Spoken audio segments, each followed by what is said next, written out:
What's going on, man? Tanner, Razor Radio, Merch Live, Backstage Pass. I'm joined at Namm 2020 with Bob, the great Bob Nalbandian. How you doing, sir? Dude, I'm doing great, man. Always a pleasure to do an interview with you and Razor Radio, man. I appreciate it. Thanks for giving us the time. We really appreciate it. Absolutely. So, Bob, we went to the man behind the camera and I went to your new screening of the Bay Area Godfathers documentary, which premiered at the Metal Hall of Fame, the real Metal Hall of Fame, not that fake one. What you call it? Congratulations again on that. What was it like for you?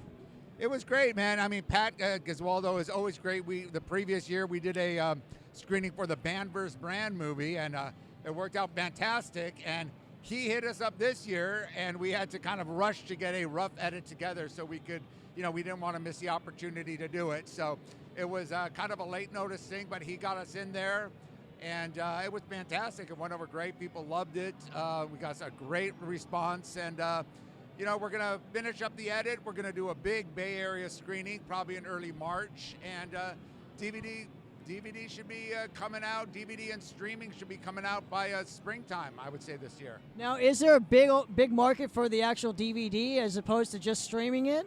It's funny, with the Inside Metal titles, it's done really well on DVD. A lot of people still like the physical, and we've sold a lot of DVDs, and we always make it special. We'll do some, a lot of deleted scenes and a lot of bonus features to give something, that's not available streaming. So that's always cool. But yeah, the DVDs still sell quite well. So I have a question. So you've done Bay Area, you've done LA. Is there like a Chicago market? Because in like the late 80s, there was a huge thrash scene in Chicago that doesn't get talked about. Is there like a scene that you haven't dialed into yet? Chicago, you should talk to that guy. I know, but is there a specific scene that you haven't done that you would like to do? Thinking of New York next, but it's we'll see. We'll see where it leads. We'll see. As you know, we did 3 movies for the Inside LA Metal documentary, and of course, as you know, each movie is 2 volumes, and so we just completed this Bay Area one, and we'll see how this goes. I mean, it's when you do it outside of the area, there's a expense. I'm living in the Bay Area now, so this worked out really well to do this. But it's obviously it's not a big, huge budget movie, but so you have a lot to do. But we've got some ideas about possibly doing a Inside Metal New York. I'm looking forward to that. Now, lastly about the Inside Metal series, is the screening? What's the best way to actually market a movie once it's done for nowadays for a documentary? Well, I think the very best way is to get on Razor Radio as often as possible, and apart from that, everything else is pointless. As far as I'm talking, as far as screening it or anything, like what's the best method for that? Well, what we're going to do, it was funny when we did the very first movie, Pioneers of LA Hard Rock and Metal. We actually did a screening in some theaters, which went well. It was a little bit premature how it was set up, and it was kind of our first time doing it. And but certain markets did really well, and this time we're just kind of going straight to streaming. And now everyone, the streaming is so big now with Amazon. And when we started it, which was only 2012, there weren't that many.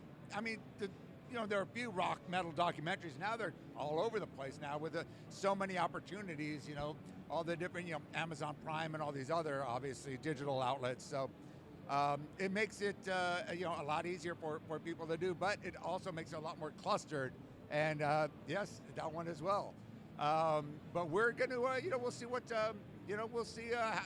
We just kind of play it by ear, see how it goes. Lastly, Shockwaves Skullsessions. I'm a big fan, avid listener. You just did one with Eric, yes. Which from Void Vader. That was a great interview. When am I going to be on it? No, I'm just messing. No, but what is next in terms of that project for you? I don't know. I think while I'm here right now, my partner Matt Hartnett has a couple podcasts set up that he'll be doing on like the hardcore New York metal scene. He's grew up in New York, so we kind of we're like partners on. He's the one that really inspired me to get the Shockwaves Skullsessions back. He goes, look, I'll work with you. I'll put it together because he knows I was real busy doing these documentaries, and I said, hey, if you want to set it up, produce it, and do all that, he goes, yeah, let's do it. So he's been a blessing as far as that. It's fun. I love doing it. It, you know, keeps it going. So we'll see when I get back. We got a couple other things planned out, but, you know, we're going to try to do some more live ones in the studio, so try to get some Bay Area stuff, especially to coincide with this movie. We'll probably get a lot of the Bay Area musicians and go from there, yeah. Yeah, I loved the Cro-Mags episode, so anything like that is fucking awesome. Now, lastly, Bob, thanks for giving us an opportunity to, a couple minutes of your time for us to talk with you here on Razor Radio, brought to you by Merch Live and Backstage Pass. What are you looking forward to at Namm here?